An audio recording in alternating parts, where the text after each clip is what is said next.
வணக்கம் நண்பர்களே, தமிழ் பிளாசம் சேனலில் கருப்பு உளுந்து உருண்டை எப்படி செய்கிறதுன்னு பார்க்கலாம். இதை Black Urad Dal Ladduன்னு சொல்லலாம். 2 கப்பு கருப்பு உளுந்து எடுத்துக்கலாம். 1 கப்போட அளவு 250 ml. இது நல்லா 2-3 டைம் கழுவிக்கலாம். நல்லா கழுவிட்டு முழுகிற அளவுக்கு தண்ணி ஊற்றி வச்சுக்கலாம். நைட்டு 10லேருந்து 12 மணி நேரம் நல்லா ஊறட்டும். மூடி போட்டு மூடிடலாம். நல்லா ஊறிடுச்சு பாருங்கள். கொஞ்சமாக தண்ணி இருக்குது இதில், அதை நம்ம வடிகட்டிக்கலாம். ஒரு காட்டன் துணியில் ஊற வச்ச கருப்பு உளுந்தை நம்ம போட்டுக்கலாம். இதில் கொஞ்சம் ஈரப்பதம் இருக்கணும், அப்போ தான் முளை வரும். இது நல்லா டைட்டாக கட்டிக்கலாம். கொஞ்சம் கூட கேப் இருக்கக்கூடாது. நல்லா டைட்டாக கட்டியாச்சு. ஒரு பவுலில் மூடி வச்சிடலாம். ஈரமாக தான் இருக்கணும். நீங்கள் அப்பப்போ எடுத்து பாருங்கள். ஈரம் இல்லைன்னா கொஞ்சம் தண்ணி தெளித்து வச்சுருங்க. 24 மணி நேரம் ஆயிடுச்சு. நம்ம எடுத்து பார்க்கலாம். நல்லா முளை வந்திருக்கு பாருங்கள். கொஞ்சமாக முளை வந்திருக்கு. உங்களுக்கு நிறையா வேணும் அப்படின்னா இன்னும் ஒரு நாள் கூட விடுங்க, நல்லா முளை வரும். ஆனால் ஈரப்பதம் இருந்தால் தான் முளை வரும். இதை நம்ம வெயிலில் நல்லா காய வச்சு எடுத்துக்கலாம். முளை கட்டின கருப்பு உளுந்தை ஒரு காட்டன் துணியில் போட்டு நல்லா காய வச்சு எடுத்துக்கலாம். நல்லா வெயில் இருந்தால் 2 நாளில் காஞ்சிரும். எனக்கு 2 நாளில் காஞ்சிருச்சு. உங்களுக்கு வெயில் கம்மியாக இருந்தால் 4லேருந்து 5 நாள் ஆகும். நீங்கள் பார்த்து அதுக்கேற்ற மாதிரி காய வச்சு எடுத்துக்கோங்க. இது 1 வருஷம் ஆனாலும் கெட்டு போகாது, நல்லா காய வச்சு எடுத்து வச்சா. இதில் 1 கப்பு உளுந்து எடுத்துக்கலாம் உருண்டை செய்கிறதுக்கு. இது நல்லா சிம்லேயே வச்சு வறுக்கணும். பொன்னிறமாகிற வரைக்கும் சிம்லேயே வச்சு வறுத்து எடுத்துக்கலாம். நல்லா வறுபடணும். அப்படி இல்லைன்னா பச்சை வாசனை அடிக்கும். உருண்டை டேஸ்ட் நல்லா இருக்காது. அதனால் சிம்லேயே வச்சு பொறுமையாக வறுத்துடுங்க.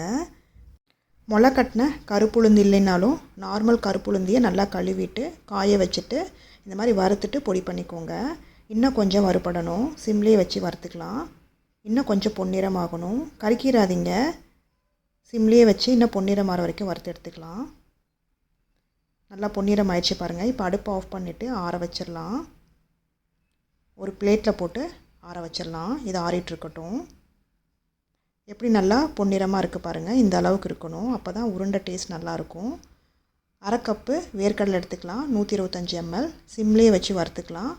உங்கள்கிட்ட வறுத்த வேர்க்கடலை இருந்ததுன்னா ஒரு டைம் சும்மா வறுத்துட்டு நீங்கள் பொடி பண்ணிக்கோங்க. என்கிட்ட வறுக்காத வேர்க்கடலைனால நான் வறுத்துக்கிறேன். இப்போ நல்லா வறுப்பட்டுருச்சு. இப்போ 2 ஏலக்காவி இதோட சேர்த்து வறுத்துக்கலாம். சிம்லேயே வச்சு வேர்க்கடலை வறுத்துக்கோங்க. நல்லா வறுபட்டுருச்சு பாருங்கள்.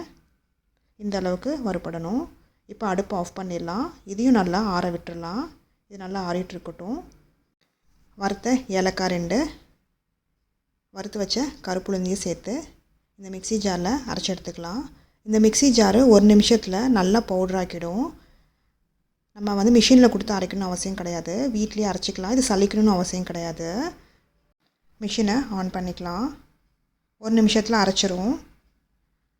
இந்த மாதிரி ஆட்டினோம்னா அரைப்படாமல் இருக்கிறது கூட அரைச்சிரும். நம்ம சலிக்கணும்னு அவசியம் கிடையாது. மிஷினில் கொடுத்து அரைச்சா எப்படி இருக்குமோ அதே மாதிரி நல்லா பவுட்ராக்கிடும். இப்போ ஓப்பன் பண்ணி பார்க்கலாம். 1 நிமிஷம்தான் அரைச்சேன். நல்லா பவுட்ராக இருக்குது பாருங்கள். இது சலிக்க வேண்டியதில்லை. நம்ம அப்படியே லட்டு செஞ்சுக்கலாம். அரைச்சி வச்ச கருப்பு உளுந்து மாவை பவுலில் ட்ரான்ஸ்ஃபர் பண்ணிக்கலாம். இந்த மிக்சியை கவுத்துனாவே போதும், எல்லா மாவும் பவுலில் விழுந்துடும். இந்த மிக்சியில் எல்லாத்தையுமே அரைச்சிக்கலாம். இந்த மாவை தனியாக எடுத்து வச்சுக்கலாம். வறுத்த வேர்க்கடலையை தோலெல்லாம் நீக்கிக்கலாம். இந்த மாதிரி கையில் பண்ணாவே தோலெல்லாம் வந்துடும். முக்கால்வாசி தோல் எடுத்தால் போதும். இதெல்லாம் புடச்சி எடுத்துக்கலாம். இந்த அளவுக்கு தோல் எடுத்தால் போதும். இதை மிக்சியில் பொடி பண்ணிக்கலாம். ரொம்ப நைஸாக பொடி பண்ணிடாதீங்க. அப்படி பண்ணிங்கன்னா எண்ணெய் விட்டுரும்.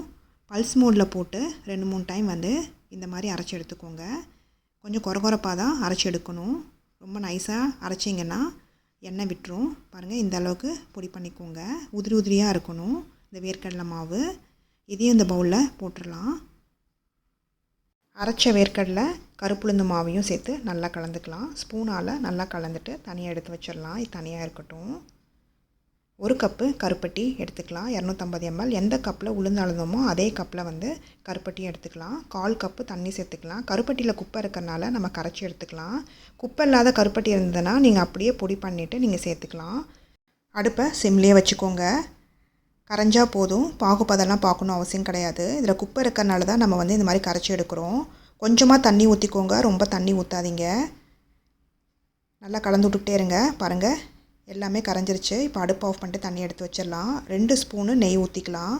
முந்திரி வறுத்து எடுத்துக்கலாம். 10 முந்திரி எடுத்துருக்கேன். உங்களுக்கு இது வேண்டானாலும் நீங்கள் ஸ்கிப் பண்ணிக்கோங்க. லோ ஃப்ளேம்லேயே வச்சு வறுத்து எடுத்துக்கோங்க. பொன்னிறம் ஆகணும், அது வரைக்கும் நம்ம வறுத்து எடுத்துக்கலாம்.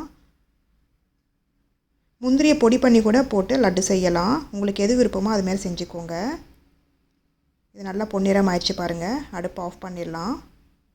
ஆஃப் பண்ணிவிட்டு அந்த மாவுலையே ஊற்றிடலாம். கரைச்சி வச்ச கருப்பட்டியை நம்ம வடிகட்டிக்கலாம். கருப்பட்டியில் ரொம்ப தண்ணி சேர்த்துறாதீங்க. ரொம்ப தண்ணி சேர்த்துறீங்க அப்படின்னா லட்டோட சுவை நல்லா இருக்காது. எவ்வளோ குப்பை இருக்குது பாருங்கள். கொஞ்சமாக தண்ணி சேர்த்து இந்த மாதிரி கரைச்சி எடுத்துக்கோங்க. அப்போ தான் லட்டு நல்லா இனிப்பாக நல்லாயிருக்கும். நல்லா கலந்துக்கலாம். ஸ்பூனால் இந்த மாதிரி நல்லா கலந்து விட்டுக்கோங்க. கொஞ்சம் கொஞ்சமாக கருப்பட்டி சிரப் சேர்த்து கலந்துக்கோங்க. சுவை பார்த்துக்கோங்க. உங்களுக்கு ஜாஸ்தி வேணுன்னா அதுக்கேற்ற மாதிரி கருப்பட்டி சிரப்பு சேர்த்துக்கோங்க. இந்த பதம் போதுமானது. இப்போ பிடிக்கி வருதான்னு பாருங்கள். லட்டு பிடிக்க வந்துச்சு அப்படின்னா கருப்பட்டி சிரப்பு சேர்க்க வேண்டியதில்லை. பிடிக்க வரல அப்படின்னா நீங்கள் கருப்பட்டி சிரப்பு சேர்க்கணும். இப்போ லட்டு பிடிச்சிடலாம். நல்லா பிடிக்க வருது பாருங்கள். ஒரு முந்திரி வச்சு இந்த மாதிரி லட்டு பிடிச்சிடலாம். அடுத்த லட்டு பிடிச்சி காட்டுறேன் பாருங்கள். இந்த மாதிரி சிரப்பு பத்தலைன்னா கொஞ்சம் சேர்த்துக்கோங்க. ஒரு முந்திரியை வச்சு இந்த மாதிரி எல்லாத்தையும் பிடிச்சிடலாம். மிச்சம் இருக்கிறதையும் நம்ம எல்லாத்தையும் லட்டாக பிடிச்சிடலாம். இது 15 நாள் ஆனாலும் கெடாது.